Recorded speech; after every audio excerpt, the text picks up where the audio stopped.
خونی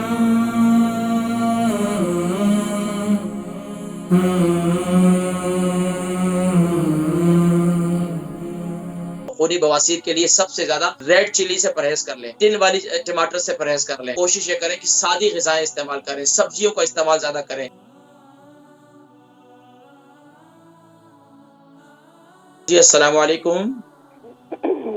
السلام علیکم حکیم صاحب، میں شگفتہ بات کر رہی ہوں۔ تو میں نے اپنی امی کے آپ تھوڑا سا زور سے بولیں، آپ کی آواز کم آ رہی ہے۔ جی میں شگفتہ بات کر رہی ہوں۔ میں نے اپنی امی کے لیے پوچھا تھا، ان کی ایج 73 ہے، اور جو آپ جو کہوا بتاتے ہیں نا وہ کیا وہ ان کو خونی بواسیر ہے، تو کیا وہ بھی استعمال کر سکتی ہیں؟ وہ اس خونی بواسیر والوں کو اس کے اندر سے نا اجوائن نکال دیں، اور بس ان کو سونف اور دارچینی اور دھنیا اس کا کعوہ بنا کر دیں، بس اس کے علاوہ کوئی چیز نہ ڈالیں۔ ان کو خونی بواسیر ہے تو وہ استعمال کر سکتی ہیں؟ آپ مجھے بتائیں کہ ان کی عمر ہے کتنی ہے؟ 73۔ وزن کتنا ہے؟ وزن ان کا 8.5 ٹن۔ اچھا، ان کو خونی بواسیر کتنا عرصے سے؟ جی ان کو تھوڑے عرصے سے ہی ہے، جی 2-4۔ اچھا، تقریباً کتنا عرصہ ہو گیا؟ جی ان کے لیے ٹھیک ہے یہ کہوا؟ میں ذکر کرتا ہوں، آپ پروگرام دیکھیں انشاءاللہ۔ اچھا۔ البرکہ ٹرسٹ کا منشور، آؤ غم سمیٹیں خوشیاں بانٹیں۔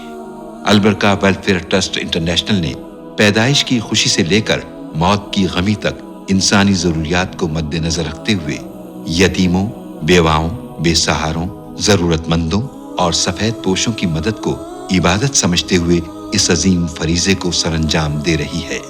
سندھ اور بلوچستان میں البرکہ ٹرسٹ آپ کی زکوٰۃ، عطیات اور صدقات کی بدولت انہیں تنہا نہیں چھوڑتا، اور ان کی ضروریات کو پورا کرنے کی ہر ممکن کوشش کی جاتی ہے۔ ماہانہ ڈور ٹو ڈور فوڈ پیکس کی فراہمی کے ساتھ ساتھ رمضان المبارک میں ہزاروں مستحقین کے لیے اسپیشل فوڈ پیکس سحر و افطار کا اہتمام کیا جاتا ہے۔ آپ بھی اپنی زکوٰۃ البرکہ ٹرسٹ کو دیجیے۔ رابطہ کیجیے 0121 6677 399۔ اچھا، ہماری بہن شگفتہ ہے، ان کی والدہ صاحبہ 73 ان کی ایج ہے، اور تقریباً 8.5 اسٹون کا وزن ہے۔ پوچھ رہی ہیں کہ ان کو خونی بواسیر ہے، تو کیا وہ آپ کا قہوہ استعمال کر سکتی ہیں؟ نہیں، ان کو قہوہ خونی بواسیر والوں کو استعمال نہیں کرنا، اس لیے کہ اس میں کچھ اجزاء ایسے ہیں جو تھوڑے سے گرم ہوتے ہیں۔ لیکن اب میں تھوڑے سے گرم کی بات کی ہے نا، تو بہت زیادہ لوگ سمجھتے ہیں کہ اس میں بہت زیادہ گرمی ہوگی، ہم کو یہ پیا۔ ہم لوگوں کے خاص طور پر جو خواتین ہیں نا، ان کے دماغوں میں کچھ چیزیں ایسی بیٹھ گئی ہیں، نارمل روٹین کے اندر بہت سی گرم چیزیں وہ کھا رہے ہوتے ہیں، لیکن اس چیز کا انہیں اندازہ نہیں ہوتا وہ کتنی گرم ہے۔ بس یہاں تھوڑی سی کوئی چیز کھا لی تو ان کو بنا بس یہ بہت گرم تھی، بس اس سے کچھ ہو رہا ہے۔ تو یہ ہمیں سوچنا چاہیے، چکن جو ہم کھاتے ہیں یا کتنا گرم ہے، اگر آپ کو پتہ چل جائے تو آپ حیران ہوں گے کہ دیکھیں وہ چکن جو ہے، جب بھی چکن جب کاٹنے سے پہلے دیکھیں اس کو زندے کو، وہ سخت سردی کے اندر بھی منہ کھول کر بیٹھی ہوتی ہے، تو وہ کتنی گرم ہوتی ہے۔ تو یہ چھوٹی چھوٹی اجزاء اتنے زیادہ گرم نہیں ہوتے، لیکن آپ نے کیا استعمال کرنا ہے اس کا میں آپ کو بتلا دوں۔